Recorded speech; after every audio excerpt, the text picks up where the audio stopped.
Crunchyroll, you had one job. You were going to pick the best anime from the year, and yet you screwed it up. Hey everyone, this is McCoy, and welcome to my review of the Crunchyroll Anime Awards 2025. Now, the show itself was fine. The show itself was totally fine. It had a better presentation, it had a great set. The translators weren't as obnoxious and annoying as they were last year, and the musical performances are great. Everything was a step up from last year. But the winners still made me upset, especially some of the big ones, because oh boy, we got a lot to talk about during this year's edition. So let's go through all the winners and see how it turned out. So let's start off with the best English voice performance in terms of voice acting in anime, and goes to Alex Lay, Sung Jin Woo. Congratulations, of course, a very, very well played voice actor, very well renowned voice actor, especially in the modern times. And his performance as Sung Jin Woo was pretty good in Solo Leveling. Of course, the nominations were there. I mean, I personally went for Song Won Cho, but it's Alex Lay deserves it as much as the rest do as well. So I'm not mad about that. I'm not gonna go through every voice artist performance. I'm sure all of you did great, especially because it's worldwide anime presentation, and everyone did their own great performances. And I've seen a lot here that wouldn't have gotten the awards regardless. So again, well done to them. Next up is best voice acting performance in Japanese, and it went to Aoyuki of Mao Mao of Apothecary Diaries. Now, I was gonna suggest Aoyuki, but would win, but decided to go with the Don character. But I went for Shion Wakayama, but I see Aoyuki as a decent enough honorable mention, and a well-deserved one as well, considering her. She is slowly becoming the new Kana Hanazawa to me. Like, I've seen her in a lot of roles, a lot of good roles too, and Mao Mao is just one of her more standout appearances. So that's all the voice actors done. Next up, we move on to the best ending sequence. I voted for Kaiju number 8, and the winner was Request by Solo Leveling. Now, I've given this another listen, and it's decent, but it's still not the winner to me. My personal winner would be Freeren's ending song, by Millet. It was great, anytime, anywhere, but I wish it was nominated. I really do wish it was nominated so that it can get my easy pick for best ending sequence. The other nominations were fine. I guess the winner would go to Solo Leveling if nobody was not gonna get picked, or even Hell Burning, or even Tai Dada. But yeah, I guess Request does deserve it, so I'm not too upset with that. Best opening sequence, I went for Don, and lo and behold, Otonoke did win. I mean, it's a brilliant opening sequence. What can I say? It's a fantastic opening. Really sets the mood for what Don will offer, and Creepy Nuts adding their music into it just kind of fits the tone of the show. It's way better than Mashal, when Creepy Nuts did for Mashal. And, that song is generally well liked. It's a TikTok trend and all. And of course, the others, Abyss, Fatal Level, and Us, are very good picks as well. But if you're gonna pick one for best opening, Otonoke would be the definite number one. It's a good song, and it's also a good anime OP. Next up is best score. I voted for Freeren. I'm not upset. I'm not upset because it's Hiroyuki Sawano. I shouldn't be upset. because it's a Hiroyuki Sawano. But like, look at the other nominations. You got Don to Don, which is an amazing track soundtrack, one of the best. Free Ren, which was my pick. Really love Free Ren's, and it's more atmospheric, more vibey tones, more peaceful tones, even some of the more dramatic tones as well. Look Back, another fantastic soundtrack, but we go to Solo Leveling, I guess, for the winner, which is fine. It's a lot of orchestra. It's Sawano. It's really just Sawano carrying it because the name recognition. Best anime song. Hooray! Creepy Nuts did win because Otonoke is just that good of a song. The other nominations, I mean, we only added Yusha from Yoasobi, which is one of Yoasobi's weakest OPs, but everything else is deserved, at least to be on here. Hell, even Solo Leveling, which is Sawano again.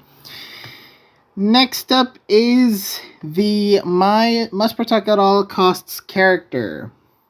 I went for a very different option here.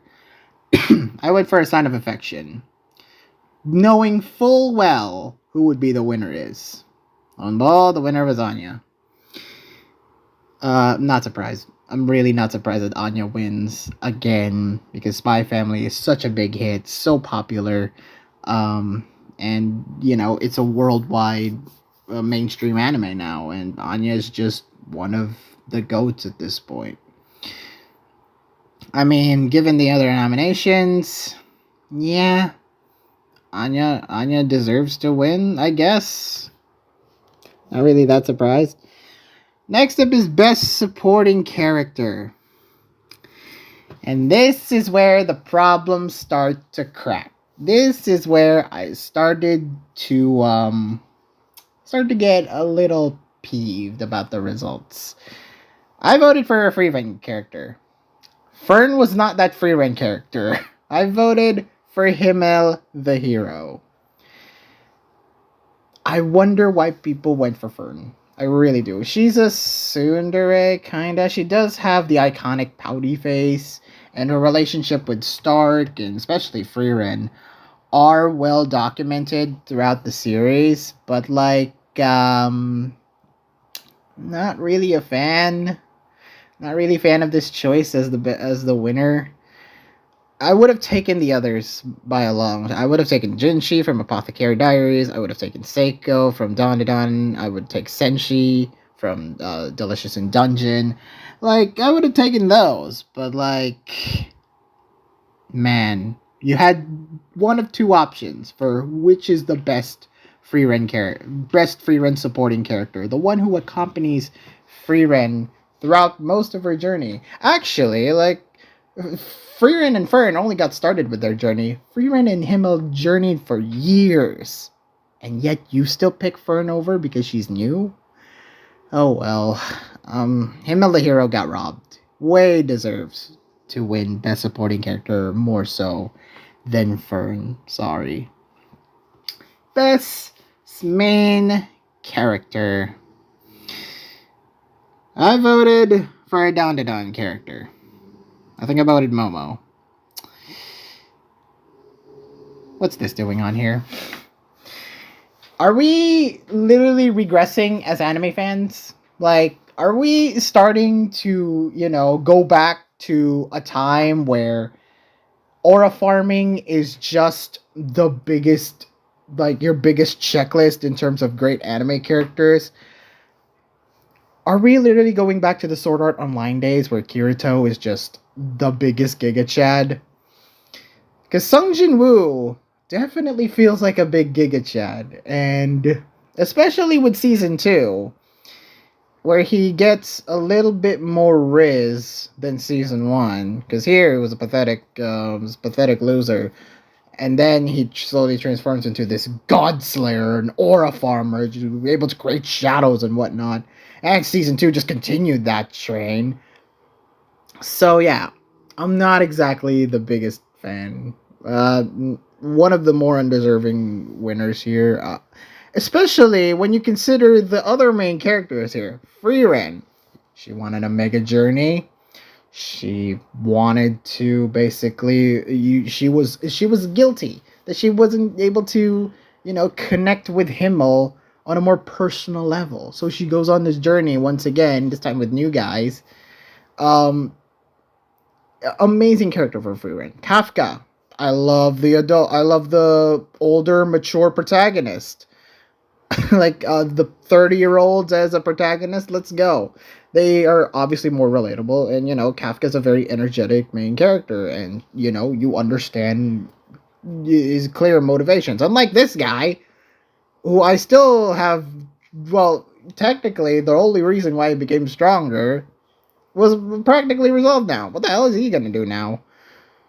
His motivations are becoming more unclear as the series continues on. But here, in Kafka's case, like, you understand his motivations in Kaiju number 8. So, same goes with Momo and Okarun from Dawn to Dawn. Like, honestly, I think they got robbed. And so does Mao Mao. I think Mao Mao actually gets some character progression and actually gets developed alongside Jinshi, and I'm really curious to see what they do with Apothecary Diary Season 2. I haven't seen it yet, but I really want to see how their chemistry continues to develop. It's great. Next up, Best Slice of Life. Now, not exactly surprised that Maki Ine won. I guess I should be happy. I guess I should be happy that, at least an anime I liked won. And Maki Ine is an anime that I liked. I voted for Yuricamp because I feel like it's the most pure distillation of what Slice of Life is. As opposed to Maki Ine, which is a more romance-driven show, more drama-heavy show than Slice of Life. But, it has Slice of Life elements to it has all the three girls, like, going to, they interact with Nukumizu a lot. And especially blue-haired girl, Yanami, is, continues to be developed. Probably wins in the end. But, their relationship with Nukumizu, plus the different, like, character interactions and just the overall vibe of Maki Ine, it's just very good. I don't mind this winning. As opposed to the other nominations, I'm glad this did not win. I really am glad this did not win. So, yeah. If any comes to shove, even though I like the show, like Mr. Villain's Day Off, like, my number 2 would probably be Maki Ine. So I support that at all costs. Maki Ine deserved that win. Best Drama.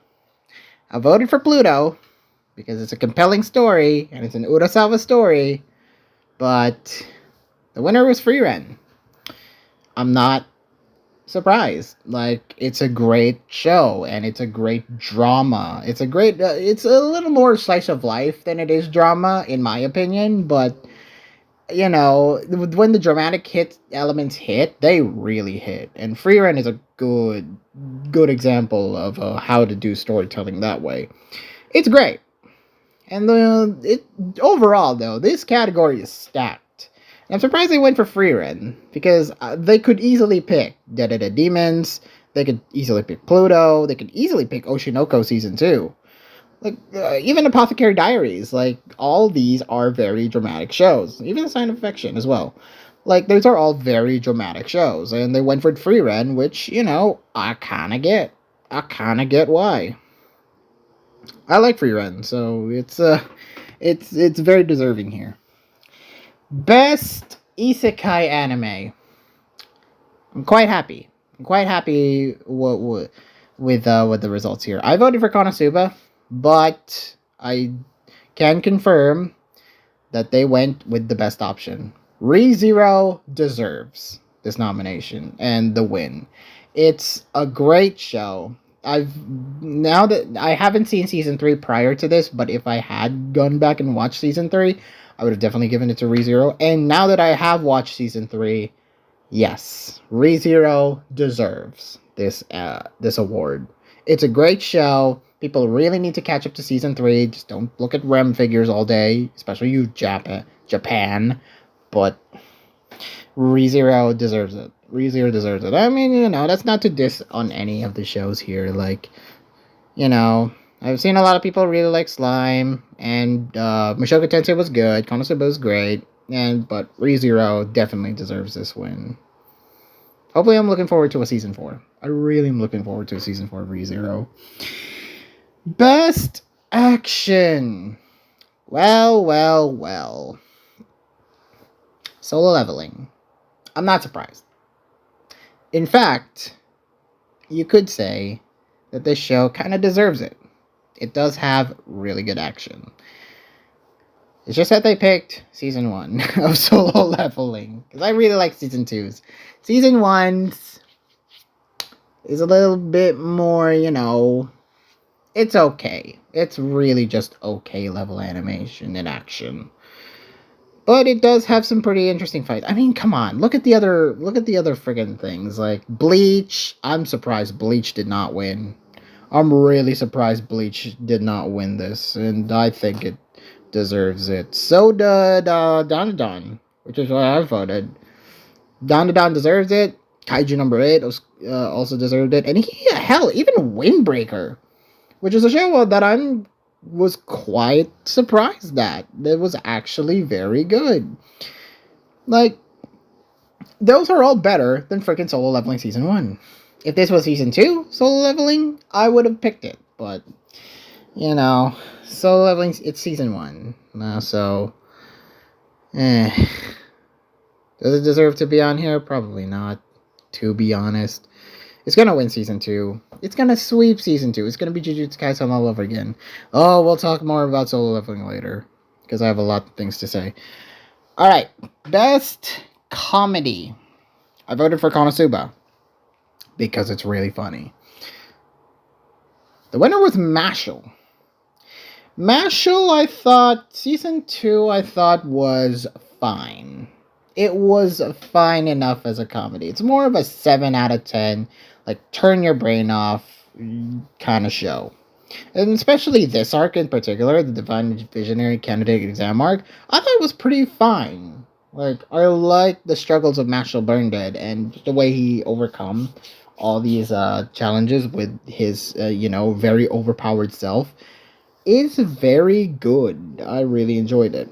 But, it's adequate television. Surprised Konosuba really didn't win. Or hell, even Delicious in Dungeon, because those are some laugh out loud moments that I didn't expect. I'm glad No-Katan did not win, and I'm a little surprised Spy Family also wasn't up for consideration, because it's just as comfy. It's Spy Family all over again. So Mashle was a fine choice. I wouldn't have picked it, but I don't hate it. Best romance. Another one, which I'm equally happy for. Now, I voted for Dangers in My Heart Season 2, and I was very much campaigning for the fact that Dangers in My Heart Season 2 was the best romance that we've gotten. And then Fall 2024 hit.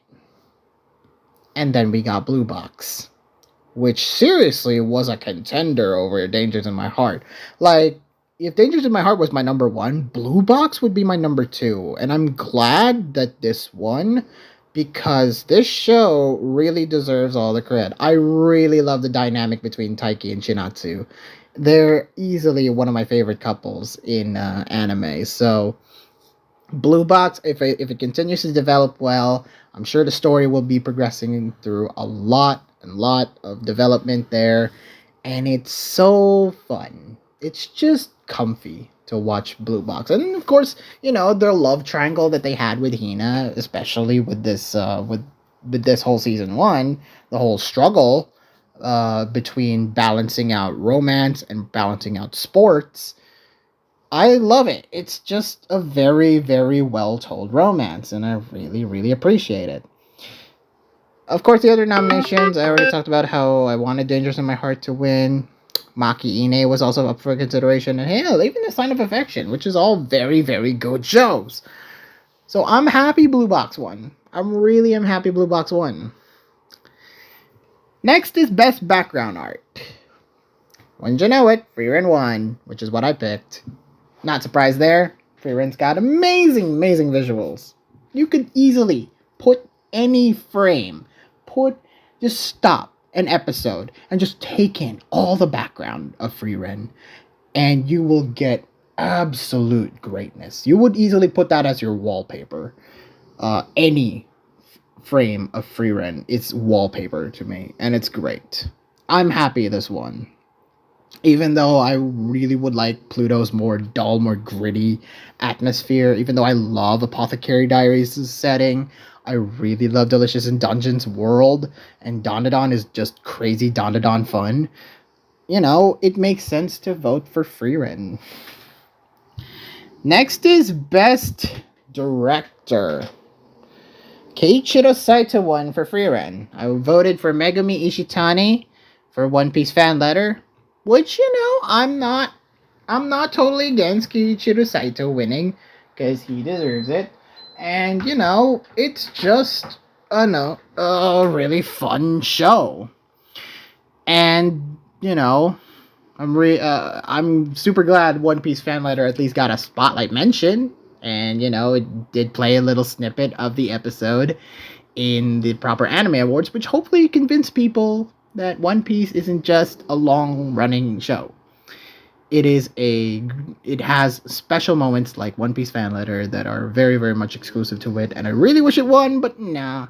It's fine. Frieren deserves the win. Not to say every director here doesn't deserve it. They do. Next up is Best Character Design. Hooray! We finally got the one win for... Well, I actually vote... Well, actually, no. I voted for Delicious in Dungeon to win because I really liked, you know, the characters and how they looked and how they, you know, all of them, especially just look at opening 2 and just see all those characters from that intro. That is the level of attention to detail why I love these characters and their design. But the winner was Dandadan, which was my number 2, and, you know, I think it equally deserves the win as much as Delicious in Dungeon would get. So I'm happy about it, and I really am curious to see how they improve upon it, especially in season 2. So I'm very much excited for that. And of course, everything else is a well-deserved mention. Hell, even Demon Slayer. I argue Demon Slayer also gets a honorable mention here, even though I haven't watched the new series. Next up is Best Animation. Demon Slayer 1. It is Ufotable. I'm pretty sure I'm going to hedge a bet here and say that Crunchyroll and Ufotable have been paying each other loads to get Demon Slayer at least something. I think it's really just the last episode that carried the Hashira training arc to getting this award for Best Animation, when the rest of it was so freaking forgettable to a lot of anime fans. I rarely hear any talk from Demon Slayer fans about this new arc until the last episode. So, you know, it gotta count at least something. Even though, you know, other shows on this list have better animation for the entirety of their run. Hello, Dandadan. Hello, Delicious in Dungeon. Hello, Frieren. Hello, Kaiju number 8. And I'll even argue for Solo Leveling as well. Even though that show wasn't as great as, say, Demon Slayer. But, like, well, I mean, in terms of animation. Even though the animation for Solo Leveling isn't as great as, say, Demon Slayer's, you know, at least it's something over one episode that carried the Demon Slayer to a win. So, yeah, a little problematic about this award. Ufotable, please, you know, just continue to deliver, and maybe you'll get your Demon Slayer Best Animation. Just go hand in hand. All right, we're coming up to the final 5 now here. Best original anime. One of my favorite categories because I want new and exciting IPs to get showcased in the anime awards. And this is the category to do it because, the nominations there are, in one way or another, all new IPs, and they're all, very, very much talked about series. Now, I voted for Train to the End of the World. Train to the End of the World was a fantastic show that a lot of people slept on. But the winner for Best Original Anime, laughably, goes to Ninja Kamui. Everyone and their mother hates this show. Thought it was absolute garbage. And yes, I can attest to it. It had its garbage moments. Some characters I just appreciated in Ninja Kamui, but that's not even enough to sink the show into good territory. I thought it was just passable territory. While everyone else collectively think it's shit. So, who am I to argue? Who am I to argue that, the vast majority of people are saying that this is crap. This does not deserve to win Best Original Anime at all. Well, I can tell you that some of these shows do deserve to win over Ninja Kamui. Jellyfish Can't Swim in the Night, fantastic show. Girls Band Cry, a fantastic, people love it. Even though I personally didn't like it, people absolutely loved Girls Band Cry and thought it was robbed. To me, Train to the End of the World is just fantastic. I think it's deserving of Best Animation, Best, the comfiest slice of life even. It's got all my boxes ticked. And, Train to the End of the World is a massively, massively underrated show. People slept on this show. And I really, really loved it. So I wish this won, so we didn't get to complain about this winning. But hey, what can you do? I would have taken a Jellyfish Can't Swim in the Night because it looks fantastic. I really, really love the look of Jellyfish Can't Swim in the Night. It's great. But, Ninja Kamui won, so what can you do? Alright. Best new series. We should have taken the hint.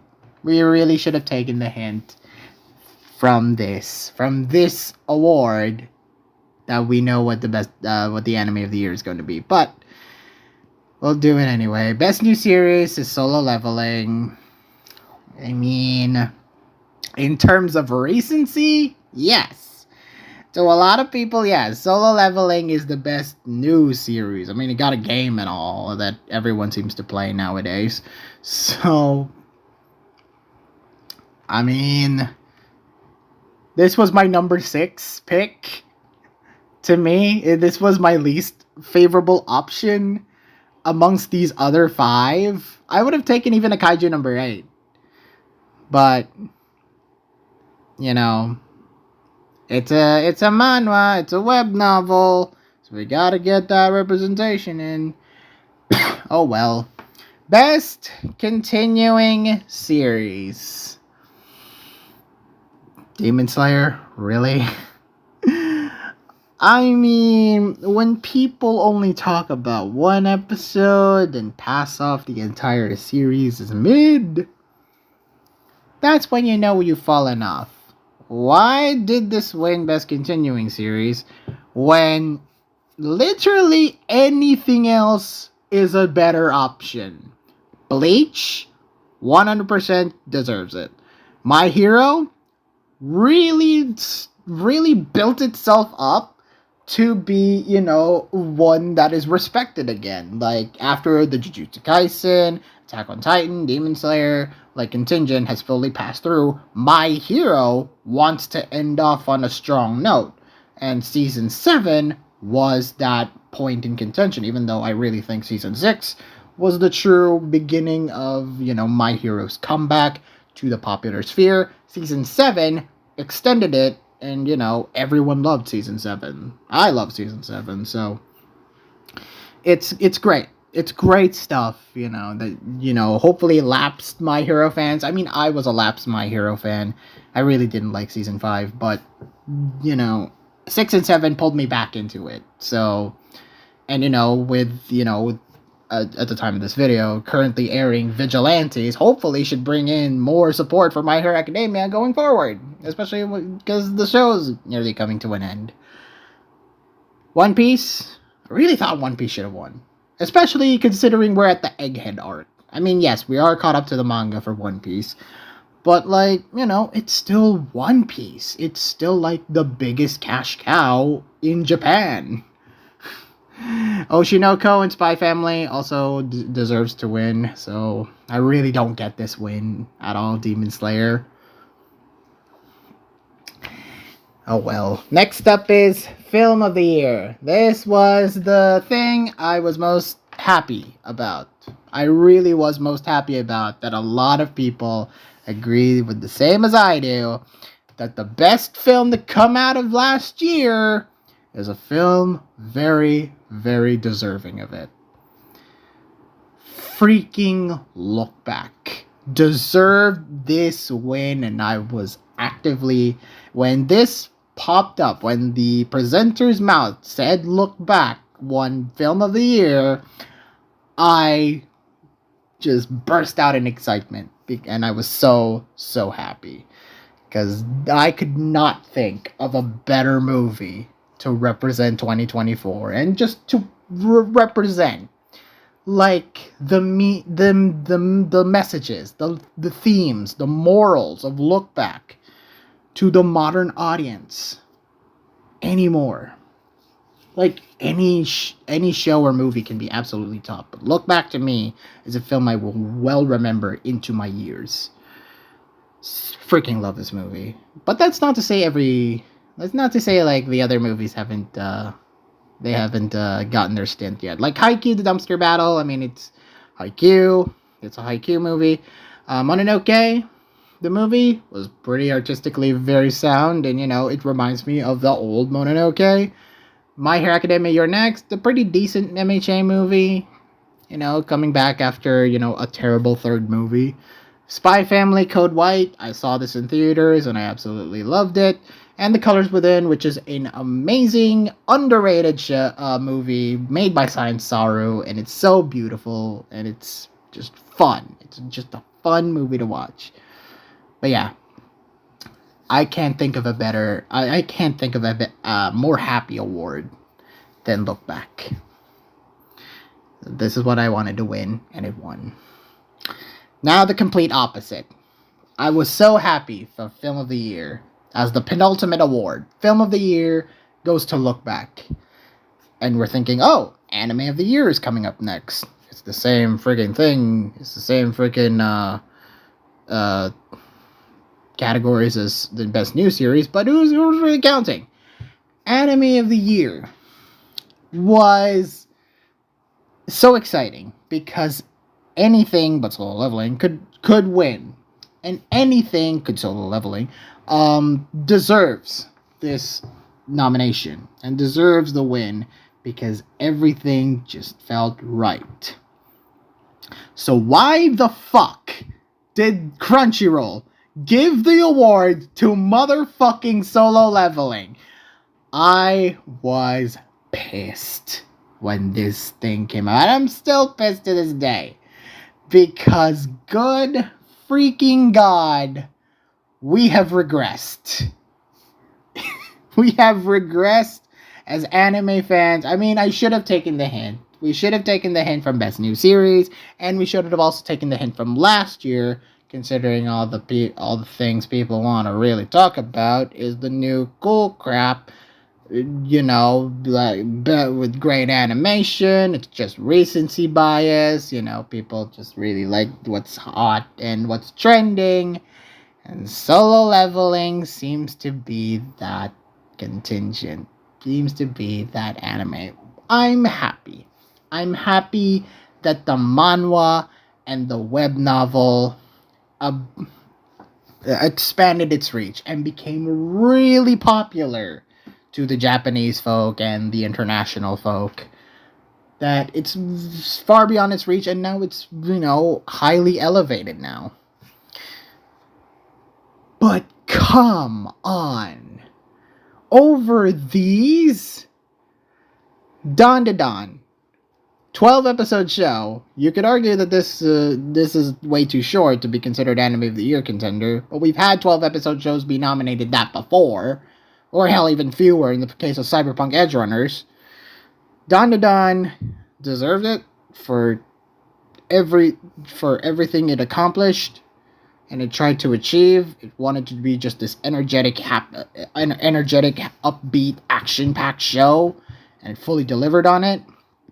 Delicious in Dungeon, an amazing world-building fantasy show with a lot of slice of life, with a lot of cooking, with a lot of gourmet. The food looks so delicious, and just an overall dark setting and a dark atmosphere underbrewing, giving to presenting an amazing story well beneath it. Like, it's a fun adventure, and I feel like I'm going on an adventure when these people are the main stars.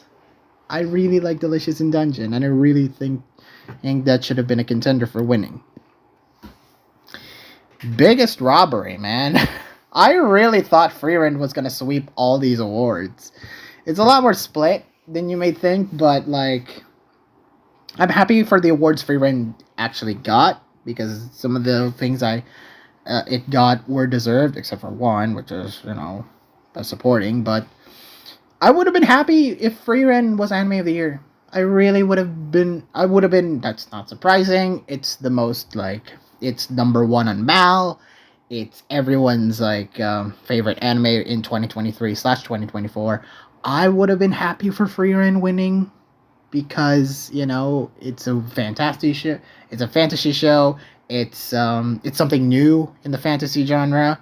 And it's a great dramatic tale. It accomplishes what it needed to do, and yet it still wasn't enough for the general public.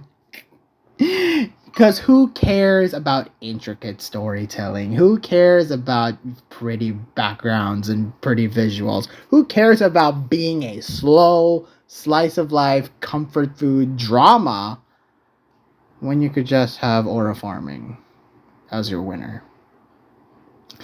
Kaiju number 8. I would have taken a Kaiju number 8. I really could have taken a Kaiju number 8. Even though I watched the show while I'm sick. I still appreciated what Kaiju number 8 sets out to do. And it's really good. It's production IG. It's really good. And of course, Apothecary Diaries, which is it's a different setting. And it's got an amazing drama. It's got good mystery. It's got great chemistry between these two main leads. And, just a likable protagonist as well in Mao Mao. Apothecary Diaries, I think, is another great contender to win. But alas, I think we've really regressed as an anime community at this point, especially on the online sphere. But Solo Leveling won Anime of the Year. So I'm left at the Crunchyroll Anime Awards feeling rather salty. And hopefully a lot of people do too. I haven't checked Twitter yet, but I hope a lot of people do too. So thank you guys so much for enlightening me in my salt. I mean, I wasn't happy about how this anime of the year, some of these, well, actually, no. I was mostly happy with some of these, but there are just some that irked me. This was the biggest example of it. This was my biggest problem with the Anime Awards, by far. Because the 5 that deserved it a lot more than this did just bothered me.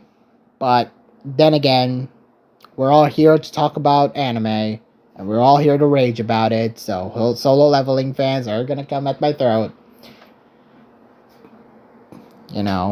It's just part of the anime sphere at this point. So, thank you guys so much for watching. Please like this video, leave a comment, subscribe, click that notification bell so you won't miss a video once it comes out. And I'll see you next year for another rant of the Anime Awards. Hopefully we'll do better next year, because I really want Orb to at least get something. Anyway, this has been Mikoi, signing out.